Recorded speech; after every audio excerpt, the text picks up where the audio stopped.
Good afternoon, everyone. Sadly, I want to report we have one deceased, and we're at Van Fleet and MLK. Van Fleet, I meant to say, in MLK. We have one deceased female on the scene. We have two other citizens that were transported to the hospital with non-life-threatening injuries. We have two suspects that were transported to the hospital with non-life-threatening. Again, I want to go over that because that's most important. And to the family of this deceased lady, we ask that the entire city pray for her and pray for her family. Let me back up and go over what led up to this. So approximately 8 p.m. last night, what we believe the two suspects who were driving this vehicle, which is a stolen vehicle, robbed the complainant for her vehicle in the 8400 block of Monroe, again at 8 p.m. last night. That complainant had some type of tracking system working with the dealership. So sometime this morning she contacted HPD, and she said that the vehicle was in the 7800 block of Jutland. Officers responded to that area. Officers at about 10, or a little bit after 10 a.m., spotted the vehicle at Jutland at West Belford. Jutland at Belford. They initiated a pursuit. They quickly lost sight of the vehicle because of his speed. They got on the radio and they informed the dispatcher that they had lost sight of the vehicle. The vehicle went through the area and then ended up right here northbound on MLK, right at Van Fleet at the intersection. The complainant, who's deceased, two other vehicles were stopped at the red light, headed northbound. The suspect disregarded safety for anybody, plowed into those vehicles. Again, we have, sadly, one individual that's deceased. I looked at briefly a little bit of video from the businesses, and it's preliminary, and I want to state that. Things do change, but what I'm seeing right now and what the officers are reporting to me, they wasn't actively pursuing this vehicle. These suspects, in both of them, no regard for anybody, crashed into this lady, and it's very sad. It's sad for everybody. And I want to say this before I go in and say a few other things, because we had a lot of talk about pursuits and the HPD policy. And everybody know I'm looking at that policy, and I will make some adjustments. But what I know from this scene right now today, it's not a policy issue. And everybody in the criminal justice system is going to have to take an active role to do their part, getting suspects in jail who need to be in jail, but also from a legislative standpoint. You have been listening to HPD Chief Troy Finner talking about what began as a police chase of a stolen vehicle. Actually, the vehicle stolen last night, chase beginning this morning. Our policy, our pursuit, but right now I want everybody to focus in on this innocent lady sitting at a light just like any of our family members could have been doing. And you got two suspects that carjacked somebody last night. No regard for anybody. Nobody's even following them from a police standpoint. You got two officers at the light right here just standing waiting, and they observed it. So that's where I'm at right now. As we do more investigations, we gather more information. But right now, this does not look like a pursuit or an incident where we were pursuing somebody and they crashed into somebody. This is squarely on the suspects of what I know right now. And again, I want everybody, our citizens, everybody to pray for this family. Vehicle Crimes Division, the Reconstruction Unit is conducting the investigation.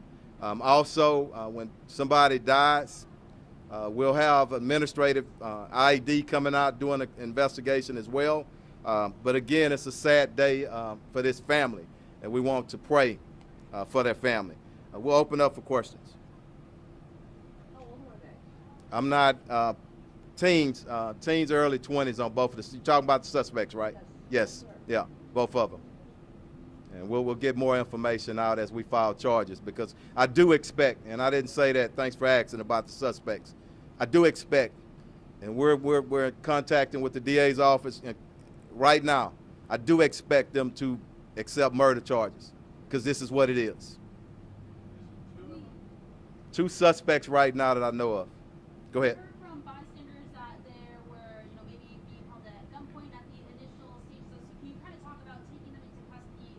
What happened? Did they try to flee after the? I don't know. This scene is very fluent. I just pulled up a few minutes ago, and I wanted to get in front of the cameras and address the media, and also asking for prayers, more importantly, to the family. So I don't have all that information, but if there's a crash like this, and we did have information. I understand that the suspects were armed, and I did have one of my supervisors tell me that one of the officers that was getting the suspects out the vehicle recovered a gun on one of the suspects. So if they were held at gunpoint getting them, it's probably so. Okay? So, Chief, it wasn't a chase, but did they run the light? How did they?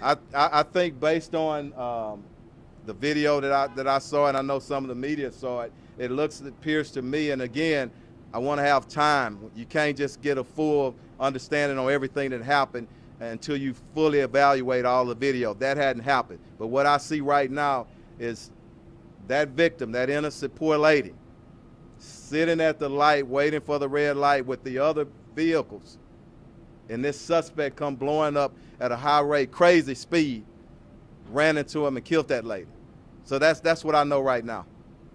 Just so I understand the logistics, you said there were 2 cop cars already sitting at this intersection. One unit, I think 2 officers was in there, but again, I want to verify that. But I know we had an officer at the intersection. Because they were aware of the chase, or just happenstance? As aware of the suspect, because we discontinued the chase. We were actively looking for the suspect, so want to be clear on that, and the investigation is going to determine that. But clearly, and from the video, doesn't look like our officers were red lights and sirens chasing the suspect at the moment that they had the accident.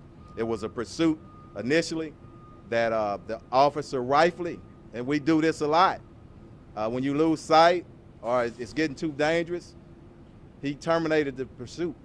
So, anything else? Chief, when you Yep. when you just walk up and you see the damage on the car, what goes through your mind? It's senseless. It's senseless. But also what goes to my mind, what are we doing as a society about all of this senseless crime? All of us. I'm not one who point fingers, okay? I don't. I'm a solution-based chief, and I think everybody should be solution-based. But all our lawmakers around the nation, because not only Houston is having a problem with this, all major cities around the nation. What are we doing? What is the punishment for individuals that take, if you came out and you shot a gun, and I'm not angry at you, but I'm very emotional. If you shot a gun and you fired it into a crowd, what would the punishment be? We need the same damn punishment when people are fleeing in vehicles, because it makes no sense. You're talking about thousands of pounds of steel, and we got to look at that very objectively and critically. At the same time, police departments and chiefs, I got to look at policies and procedures. I get it. Anything we can do to make people safely. But this incident today, what I know right now, doesn't appear to be a policy issue. It's two suspects with no regard for nobody's safety. And we got to work together. We got to find a solution. But I'm calling out for lawmakers around the nation. Let's increase that penalty for individuals that's fleeing in vehicles. It's dangerous. Thank you. Anything else? Thank y'all.